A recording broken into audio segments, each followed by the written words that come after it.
Au cœur de la montagne Noire, à 670 mètres d'altitude, voici le barrage des Saints-Pères, un ouvrage de 175 mètres de long construit entre 1931 et 1934 par un millier d'hommes. Mis en service en 1935, il est toujours en fonctionnement. Nous ici, on vient régulièrement, une fois tous les 15 jours, pour vérifier l'état du barrage. Donc tous les 15 jours, on vient mesurer 2-3 capteurs pour voir si le barrage se comporte bien. L'édifice est donc surveillé depuis 90 ans. Là, ici, devant et derrière, ce sont ce qu'on appelle des pendules. Les pendules, c'est fait pour tout bêtement mesurer le déplacement du barrage. Marcher dans les entrailles du barrage reste exceptionnel. Ça fait grandiose, c'est impressionnant par rapport au volume, aux pièces, les canalisations.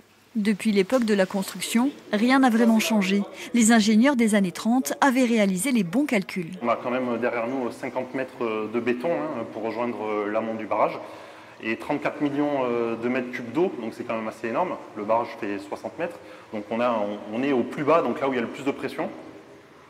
Donc les calculs qui ont été faits à l'époque sont exactement les mêmes qu'aujourd'hui.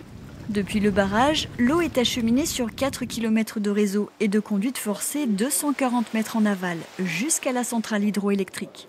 Un bâtiment d'époque qui abrite tout le système.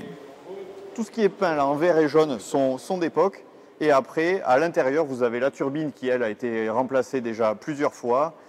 Toute l'instrumentation qui a été rajoutée pour pouvoir le suivre, piloter et suivre à distance les machines.